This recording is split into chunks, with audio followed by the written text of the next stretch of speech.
Arbob Sayın Muhterem. Do'stlar, lutfan joylaringizga o'tiringizlar. Barnomamizda idomasi bor do'stlar.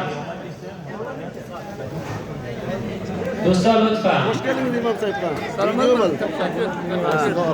Do'stlar, ba'da sihatli mahfil aksiga yurishga do'stlar, lutfan.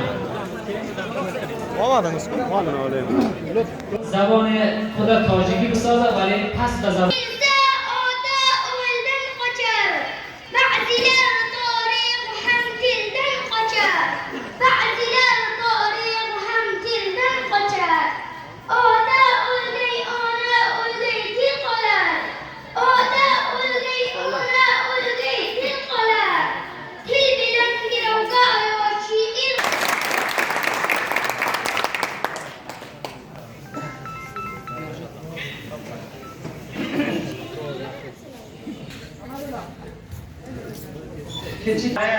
آنته خوشبو عالم ای ملت رنجیده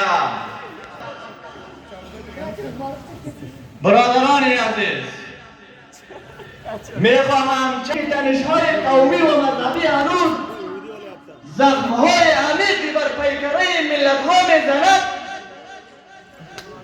بزرگداشت زبان ازبکی یادآور این حقیقت است که تنوع نه تهدید بلکه تجلی خرد الهی در آفرینش است. با ازبک‌های عزیز افغانستان و سراسر جهان روز ملی زبان ازبکی را باز هم از صمیم قلب تبریک میگویم. امروز نماد انبساط و آموزش و رسانه جایگاه شایسته Ki tatlı so'zlarini ham bizni mahfilimizda yaxshi shaklga alayhi va sallam savosini bayvoni assalomu alaykum va rahmatullohi va barakatuh. Huzuringizga taqdim etilgan bilimdonlar, shoirlar va javonlarning ijodlaringiz bilan bir parcha she'r var sizlarga taqdim etaman. Aman O'zbek Guzariş verin siz. ona tili muqaddamida yozi to'lqin bir g'azal. Hoş geldiniz. ona tili muqaddamida yozi to'lqin bir g'azal. Hurmating deb menga kuchlik katta shon. Hurmating deb menga kuchlik katta shon.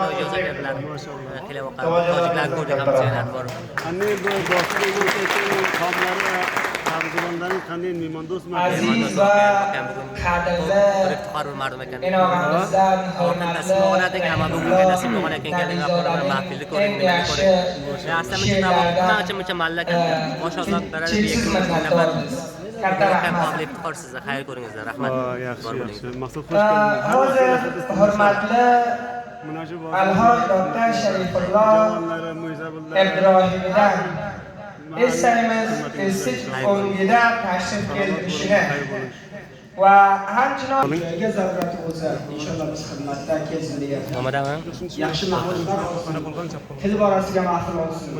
Boshqa Say ko'rdim. insonga o'xshaydi. Xo'p, Arob sayf qanday o'xshaysiz? Yaxshimisiz? Sog'liqsiz, xayr bo'lsin inshaalloh. Yonima. Qanday mahfil yaxshi o'tyapmi? Inshaalloh. Ha, mashallah. Arbob Najib Arbob. Ha, mashallah. Yaxshi, ko'p xushal bo'ldim. Buni akbalam qanday bor, o kelibra. Aksam o'zim farhangidan uzoq با وجود تحصیل کرده طلبه دکترا من 100 کلمه درجه به ازبکی صاف و پاک من وایتر میگم. ولی علتشون که همچون شده پروگرام‌lardan uzoq qoladi. Nashoratlar